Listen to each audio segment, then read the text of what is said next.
د پاکستان د پلیتې ادارې او د طالبانو ټول رازونه افشا شول. دا چې څنګه راځي دا ټول معلومات په همدې ویډیو کې راسره تر پای وګورئ ترڅو تاسو هم له حقیقتونو خبر شئ. د سلام په وړاندې کولو سره که چیرته زموږ یوټیوب چینل ته نوي راغلئ نو زموږ یوټیوب چینل سبسکرایب کړئ او وړوکی ورسره د بیل نشان ووهئ ترڅو زموږ ویډیوګانې ستاسو لاسته زره تر زره در ورسیږي.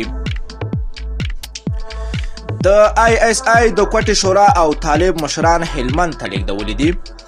د قطر د مذاکراتي ټیم غړي ملا افضل د طالبانو د استخباراتو مشر مولوي صاحب مطیع الله د نیم افغانستان لپاره د طالبانو د نظامی شورا مشر ملا ذاکر له یوې ډلې نورو قماندانانو سره د افغانستان هلمند ولایت د پاکستاني استخباراتو ISI له لوري لیږدول شوي دي. د طالبانو د کوټې شورا یو غړی یوې سرچینې ته وویل چې د دې ډلې د پاکستان استخباراتو ته ویلي دي چې طالبانو د ایران پلوي مشران صدر ابراهیم او ملا ګل آغا په خوله کړي او پاکستان ته یې راولي.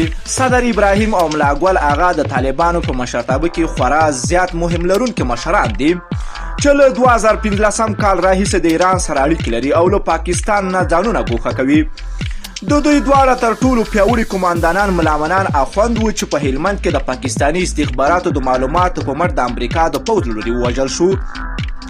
یو طالب قماندان وویل چې یوه اونۍ کېږي چې د قطر د مذاکراتي ټیم غړي ملا افضل د طالبانو د استخباراتو مشر مولوي مطیع الله ملا ذاکر او ځینو نور طالب مشران د دې شو له لارې هلمند ته راغلي دي او د ملا ګل آغا او صدر ابراهیم سره یې لیدلي دي. د سرچینو په خبره صدر ابراهیم او ملا ګل آغا د روانې اپریل میاشتې د 10مه نیټه د نیمروز له لارې هلمند ته راغلي دي. دغه دواړه مشران چې د طالبانو په لیکي کې پراخ نفوذ لري او د جنگي طالبانو لویه برخه د دوی تر لاس لاندې ده د اقتصادي پلو د طالبانو د ملا تیر بلل کیږي. ګمرکه د دوی په ولکه کې دي او ورسره هم مهاله له ایران سره نږدې اړیکې هم لري. د پاکستان د استخباراتو ISI بیا هڅه وکړه چې دغه دواړه مشران تر پاکستان ورسوي خو دوی بیا انکار کړی ده. ملا اګول او صدر ابراهیم داسې انګیزې چې د کوټې په اسحاق آباد کې د روان کال جرواني میاشت په 14 کې د مدرسه دارالعلوم شریعه وشوه د ملا ګل آغا ورور وژل شو پکې او پاکستان وغوښتل چې په دې ډول ګل آغا پاکستان ته ورولي خو دا دواړه مشران د فاتحې لپاره پاکستان ته نه لاړو بلکې د ډیورنډ کرښې ته څیرمه یې فاتحه واخیسته. په هغه چادره کې د شیخ صاحب عبدالکریم ورور او شپږ نور طالبان قماندانان هم وژل شوي وو. البته په چاودنه کې د پاکستان د پولیس یو مشر او ځینې نور مقدتیان هم ژوند له لاسه ورکړل. د کوټې تر چاودنې وروسته پاکستاني استخباراتو ISI د فاتحې پلمه د ملا احمد الله حقیر او حاجي الله رحمت الله ګل آغا او صدر ابراهیم ته ورواستل خو د دواړو مشرانو د پاکستان غوښتنه رد کړه.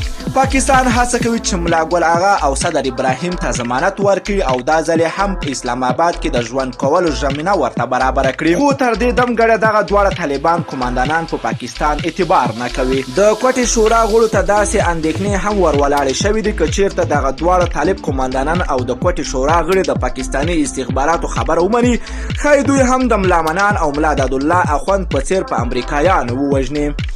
دوستانو که چیرته تاسو هم خواږه نظرونه لرئ نه راتمنې را سره زموږ سره په ویډیو کې شریک کړئ. که غواړئ له همداسې تازه او دقیقو معلوماتو خبر شئ د پښتو نیوز چینل حتما در سره سبسکرایب کړئ. نور مو په پاک رب سپارم. الله مو مل شه. ښه وخت درته غواړم.